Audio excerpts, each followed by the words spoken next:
예수님께서 그 어느 한 집에서 유하실 때 많은 세리들과 죄인들이 말씀을 듣기 위해서 찾아왔습니다.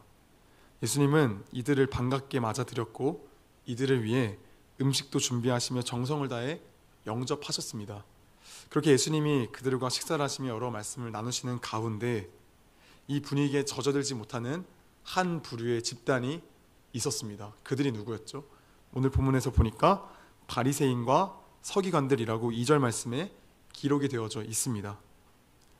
이들은 눈을 들어서 주위를 훑어볼 때마다 한숨만 나왔습니다.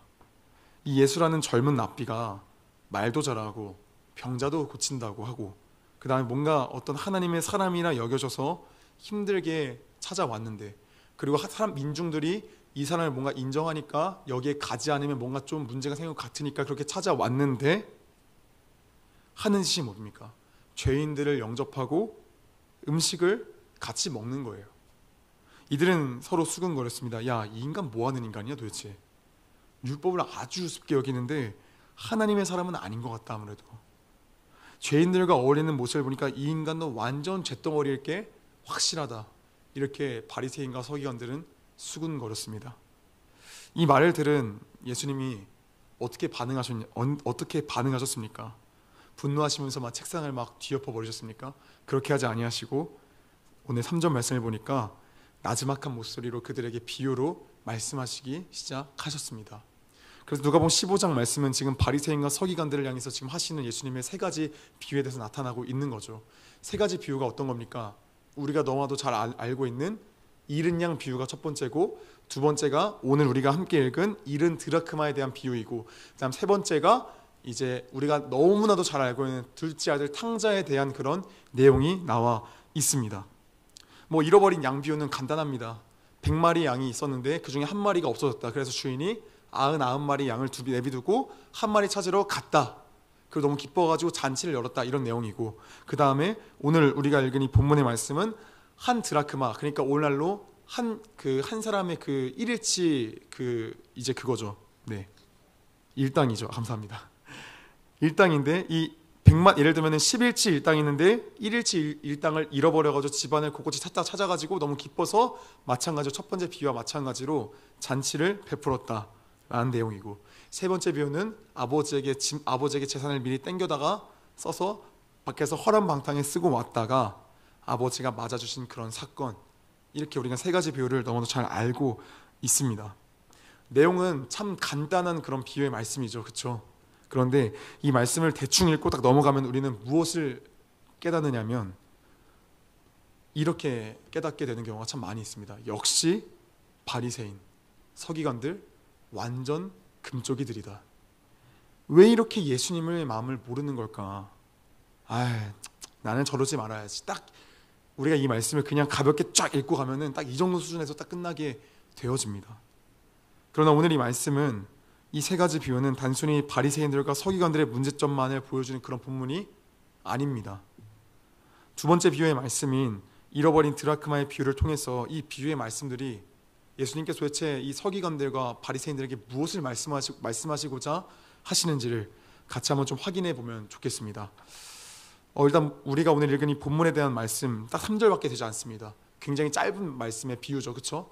그런데 이 비유 관해서 우리가 여러 가지 궁금증이 참 많이 있습니다. 정보가 짧다 보니까 여러 가지 궁금한 점들이 참 많이 있습니다. 일단 첫째로 이 여인은 왜 한 드라크마를 이렇게 열심히 찾았던 걸까요?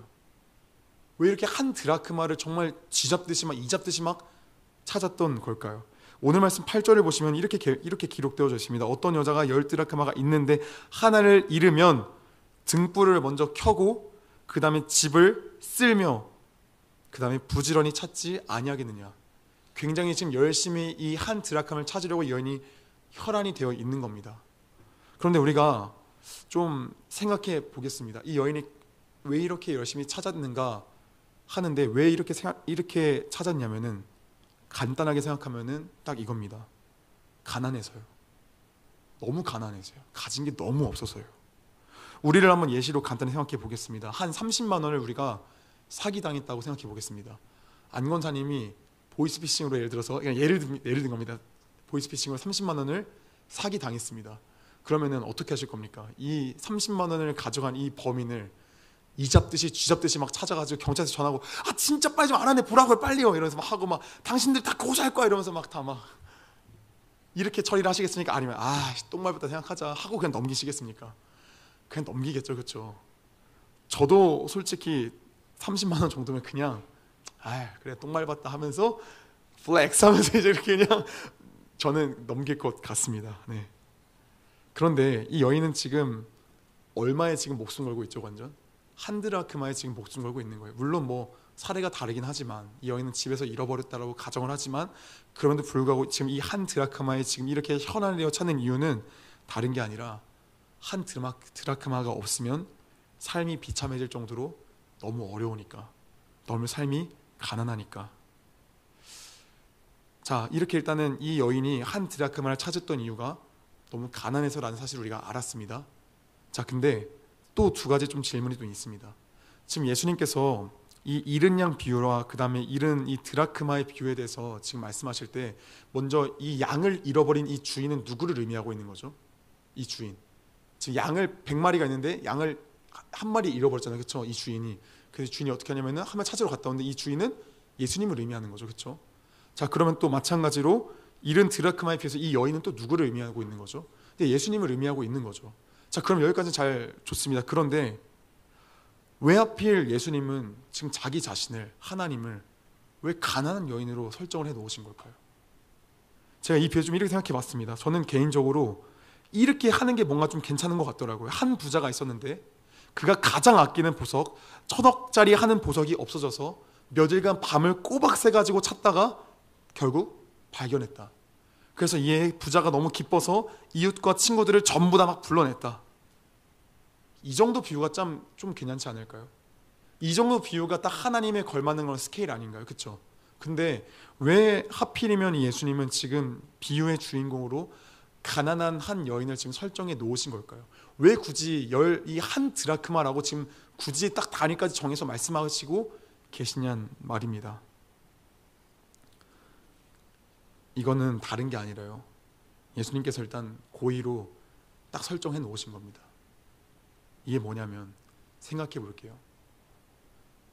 우리가 부자예요, 그렇죠? 부자면은 뭐 1,000만 원, 2,000만 원, 1억, 2억, 빌 게이츠가 뭐 1억, 2억 사라진다 해도 뭐 크게 뭐 신경 쓰겠습니까? 1,000억 사라진다 해도 뭐 그렇게 크게 막 죽겠습니까? 마음 아프겠지만 그냥 넘기겠죠. 가진 게 많으니까요. 근데 이 여인은 뭐라고요? 여인은 지금 가진 게 없잖아요, 그렇죠? 근데 이게 뭐냐면 하나님은 우주보다도 다 크신 분이세요, 그렇죠? 하나님이 우주만을 창조하시고 어떤 것과도 비교할 수 없으신 분이에요. 그 하나님에 비해 우리의 존재는 어떻죠? 먼지예요, 그냥. 근데 하나님의 입장에서 볼 때, 우리의 입장에서 볼 때 하나님께서 우리 한 영혼 그냥 내치는 거 아무렇지 않은 것처럼 보여요, 그렇죠? 근데 하나님의 입장에서 볼 때 뭐냐면 전부인 거예요. 그게 전부인 거예요. 하나님은 지금 어떤 하나님이시냐면은 너무나도 다 가지신 분이거든요. 근데 이 본문에서 이 잃은 드라크마 비유에서 하나님은 어떤 분이시냐면은 가난하신 하나님이에요. 너무 가난하신 하나님이에요. 우리 예수님은 가진 게 없는 분이에요. 지금 가진 게 없어서 어떻다고요? 그 한 드라크마를 찾으려고 혈안이 되었다고요. 여러분 생각해 볼게요. 아까도 말씀드렸지만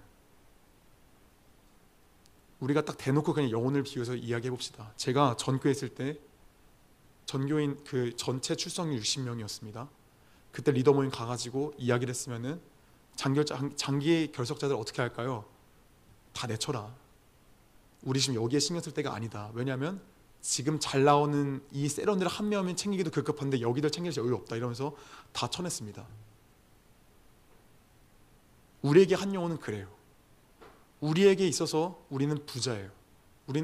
우리는 얘 한 명 없어도 문제가 안 돼요. 근데 하나님 입장에서 뭐라고요? 얘 한 명 없으면 안 돼요.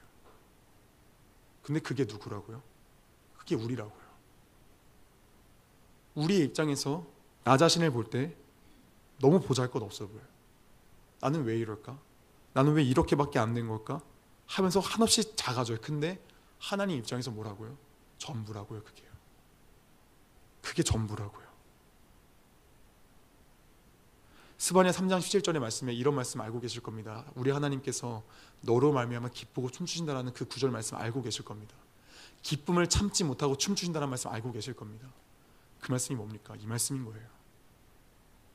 우리의 존재가 한없이 작아 보이죠. 그러나 하나님 입장에서 볼 때 우리는 그 가난한 여인이 그 10만 원 없으면 하루 살 수 없어가지고 전쟁을 가는 그 10만 원, 그 하루 일당 한 드라크마, 우리가 다 하나님 앞에 딱 그런 느낌이라고요.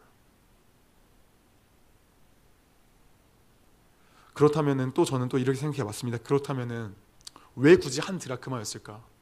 그냥 10드라크마가 있었는데 전부 다 잃어버렸다고 나중에 찾았다면 뭔가 좀 더 의미가 확 부각될 텐데 왜 굳이 10드라크마 중에서 왜 한 드라크마일까라고 또 질문을 또 이어봤어요. 왜 그런 걸까요? 하나님 아버지의 사랑이 그러하시니까요. 여러분 혹시 요나서 말씀에서 그 말씀 기억하십니까? 요나서 4장 10절부터 11절 말씀에서 요나가 니느웨 사람들에게 멸망을 선포했지만 그래서 그들이 회개에 돌이키지 않을 것 같았지만 그들이 어떻게 했죠? 왕부터 시작해서 강아지까지 전부 다 회개했죠. 말이 안 되는 그 회개 역사가 일어났죠. 그래서 심판이 일어났습니까? 안 일어났습니까? 일어나지 않았어요. 화가 난 요나가 도대체 이 니느웨 성에 왜 하나님께서 진노를 내리지 않으시는 걸까? 너무 분노해서 그래 언젠간 저들이 빠르게 회개에 돌아서서 하나님께 진노를 퍼부으시자면서 근처 산으로 가서 그냥 자리에 깔고 앉았습니다. 그런데 몇 날 며칠을 기다려도 하나님의 심판이 니네 땅에 임하지를 않는 거예요. 너무 분노했어요 요나가. 근데 갑자기 하나님께서 박농쿨 하나를 주셔가지고 그가 그늘에 있으니까 마음이 좋아져요. 아 행복하다. 아 좋다. 근데 갑자기 다음날 일어나니까 벌레가 그 박농쿨을 전부 다 갉아 먹어버렸어요. 근데 그때 요나가 뭐라 말합니까? 그때 요나가 짜증을 내죠. 하나님 나 이제 죽고 싶습니다. 나한테 왜 이러십니까? 어제까지만 해도 기분 좋았던 요나가 갑자기 오늘에 이르러서는 화가 나서 분노가 일어납니다. 그 박농쿨 하나 때문에. 그러면서 하나님께서 요나에게 뭐라 말씀하시냐면 요나야 너에게 이 박농쿨 하나가 너무 귀하지. 근데 이 박농쿨 하나가 나에게는 저 니누의 12만 명이 나에겐 그래. 죄를 알지 못한 저 12만 명이 나에겐 그런 존재라고 말씀하시죠. 하나님 아버지의 사랑은 우리에게는 아까도 말씀드린 것처럼 계속해서 반복해서 말씀드리자면 100마리 중에 한 마리 10드라크마 중에 한 드라크마 없어져도 문제가 안 돼요. 그냥 내치면 돼요. 근데 하나님께서 그 한 드라크마는 하나님께 너무 귀한 거예요. 요나 입장에서 이스라엘 백성만 있으면 되죠 하나님이라고 이야기하지만 하나님한테는 저 이방인 니느웨조차 너무 귀한 거예요. 사랑하는 여러분, 우리 주님께서 이 비유를 통해서 바리새파와 서기관들에게 무엇을 말씀하시고 싶었던 걸까요? 그러면 그냥 단순히 너희가 잘못했다는 거 그 정도만 이야기하고 끝난 걸까요? 그게 아니란 말이에요.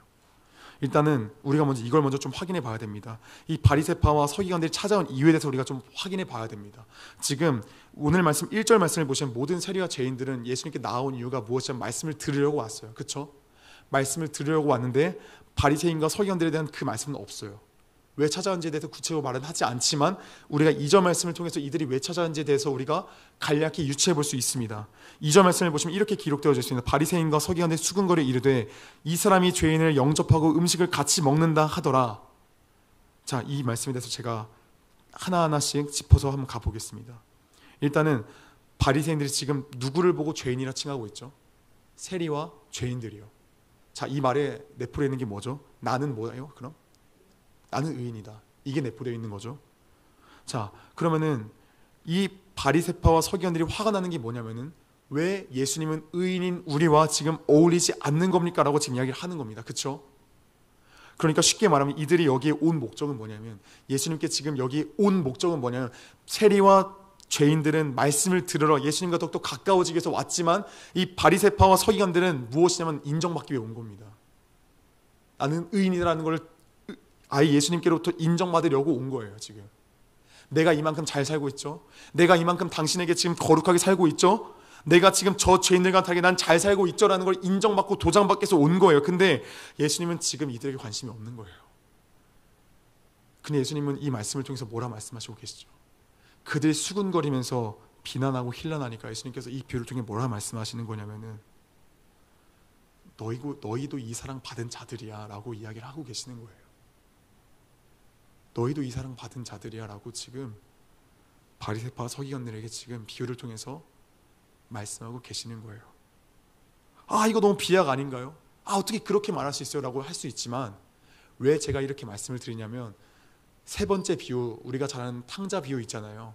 거기 탕자 비유가 끝나면 바로 어떤 말씀이 나오죠? 첫째 아들에 대한 이야기가 나오죠.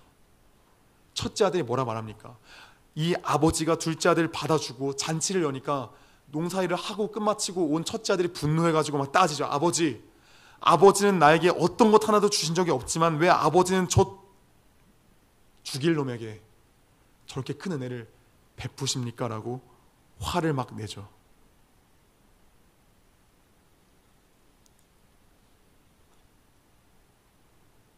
지금 예수님께서 그 비유 말씀을 통해서 그들에게 말씀하시는 게 뭐냐면은, 사실 이 첫째 형이 둘째를 찾으러 나갔어야 됐거든요. 원래는.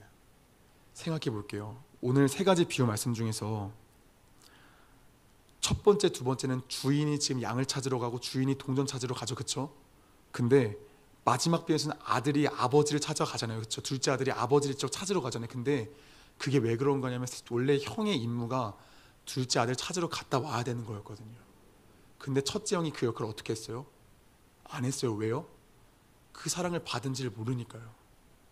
자긴 여전히 아버지 앞에서 잘하고 있다고 생각했고, 나는 아버지에게 맡겨진 이것만 잘하면 된다고 생각했고, 아버지의 마음을 몰랐거든요. 그래서 셋째 비유를 통해서 예수님께서 말씀해 주시는 거예요. 그들에게, 얘들아, 내가 너 이렇게 사랑하는데 너희는 이거 모르니? 너는 왜 여전히 나한테 뭔가를 인정받으려고 하고 있어? 이미 내가 널 사랑하는데 뭔가를 왜 행함을 통해서 왜 인정받으려고 하고 난리야? 그게 아니란 말이야 라고 지금 말씀하고 계신단 말입니다.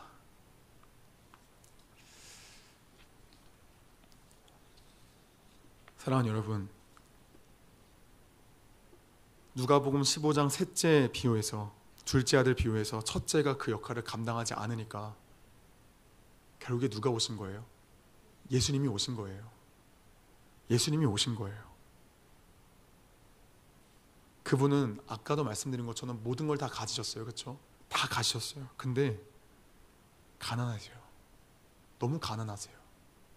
다 가지셨으니까 이렇게 말 안 듣는 인간들 그냥 내쳐도 돼요. 근데 너무 가난하셔서 끝까지 품어 안으시려고 해요. 사랑하는 여러분, 팔복에서 이 말씀 기억하십니까? 심령이 가난한 자는 복이 있나니 천국이 그들의 것이며. 그 가난하신 이가 누구라고요? 예수님이에요. 그분 앞에서는 우리의 존재가 먼지와도 같은데 그분이 뭐라 말씀하신다고요? 귀하다고 하시다고요. 그 먼지를 찾으려고 막 혈안이 됐다고요. 그러면서 또 다른 측면에서 오늘 말씀을 또 통해 보면은 참 재미난 게 뭐냐면은, 이 여자가 한 드라크마를 찾아가 너무 기뻐가지고 어떻게 하죠? 친구와 막 그 이웃을 막 불러다가 이렇게 막 우리가 함께 즐기자 하잖아요. 이 잔치하자고 이야기하는 거죠. 근데 생각해 보세요. 한 드라크마 10만 원 가지고 이웃과 친구들 불러다가 뭐 하겠습니까? 그거보다 더 적게 뭐 쓰겠습니까? 많이 쓰겠죠. 지금 이게 쉽게 말하면 뭐냐면은 100만 원 벌었다가 1억을 쓰는 거랑 마찬가지란 말입니다. 이거 완전 손해잖아요. 그렇죠? 근데 너무 기뻐가지고 지금 이 주인이 지금 이렇게 하고 있는 거잖아요. 그렇죠? 이게 뭐예요 지금? 맞지 않잖아요. 균형이 안 맞잖아요.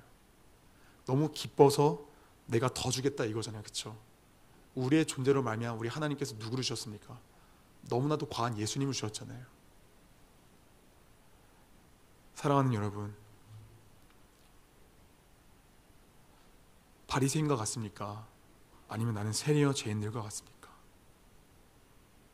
바리새인과 같이 나는 그 사랑만으로 만족하고 계십니까? 아니 바리새인과 같이 나는 그 사랑만으로 만족하지 못하고 그냥 사람들에게 더 인정받으려고 모든 일을 감당하고 있지 않습니까? 나는 바리새인입니까? 아니면 세리와 죄인들과 같습니까? 나는 누구입니까? 여러분, 예수님께서 우리에게 어떠한 은혜를 베푸셨고 어떠한 사랑을 베푸셨는지 알게 되면은 우리는 그냥 그 둘째 아들, 진당한 둘째 아들 찾아 우리는 제 발로 나아가요. 근데 그 사랑을 알지 못하니까 그냥 모든 게 다 일인 거죠. 모든 게 다 율법이고 모든 게 다 짐인 거죠. 왜 첫째 아들이 그렇게도 불만이었습니까? 아버지의 사랑을 못 누리고 그냥 모든 게 내가 이렇게 일을 해야만 아버지께 나를 사랑하지 않을까라는 그 잘못된 아버지의 오해 때문이에요. 그런데 오늘 주님께서 뭐라 말씀하십니까? 너가 그렇게 하지 않아도 내가 이미 너 사랑했다. 내가 이미 너 사랑했다. 너의 존재는 먼지와도 같고 너의 존재는 나에게 이를 수 없는 그런 죄인이지만 내가 너를 사랑했다라고 말씀하시잖아요. 뭐가 부족합니까? 뭐가 부족합니까? 뭐가 부족해서 날마다 우리는 인정받으려 하고 이것 중에 나를 드러내려고 하고 있습니까? 사랑하는 여러분, 우리가 나를 드러내려는 이유는 그 사랑을 모르기 때문입니다. 우리가 사람에게 인정받으려는 것은 그 사랑을 모르기 때문입니다. 그런데 우리 주님은 그 사랑을 다 이미 베풀어 주셨습니다. 이미 다 베풀어 주셨습니다. 우리 날마다 이제 어떻게 살아가야 되겠습니까? 날마다 그 사랑을 말씀 안에서 깨닫고 날마다 그 사랑 안에 나아가서 우리 짐 나간 둘째 아들 많지 않습니까? 짐 나간 둘째 아들에게 나아가야 되지 않겠습니까? 우리 주님께서 짐 나간 둘째 아들인 우리를 첫째 아들이신 우리 예수님께서 오셔서 우리를 살려주셨고 우리를 구원해 주셨습니다. 우리가 이 은혜를 받았다면 우리도 똑같이 살아가 보려고 노력해봐야 되지 않겠습니까? 우리도 집 나간 아이들을 좀 데려오려고 발버둥 쳐야 되지 않겠습니까? 그것이 주님께서 기뻐하시는 삶 아니겠습니까? 우리 예수님과 날마다 함께 살아가면, 이거 기억하셔야 돼요. 날마다 함께 살아가면은 그 사랑이 날이 가면 더욱더 차고 차서 그 사랑을 전할 수밖에 없습니다. 사랑하는 여러분, 우리 본문에서 읽은 그 첫째 아들이 아니라 우리가 이제는 예수님과 같은 첫째 아들 되기를 주님으로 간절히 소망합니다. 힘들고 어려울 겁니다. 그러나 우리 주님께서 그렇게 하신 걸 보면서 다시금 힘을 내어 나아갔으면 좋겠습니다. 가장 중요한 건 날마다 말씀드리는 주저앉는 게 아닙니다. 주저앉을 수 있습니다. 그러나 다시금 빠르게 오뚜기처럼 일어나 다시금 가는 겁니다. 그게 가장 중요한 겁니다. 날마다 그 사랑을 날마다 깨닫고 그 사랑을 누리면서 감사와 기쁨으로 첫째 아들 되신 그 예수님과 같이 잃어버린 둘째 아들 찾아 나아가는 우리 모든 중고등부 공동체 되기를 예수님의 이름으로 소망합니다.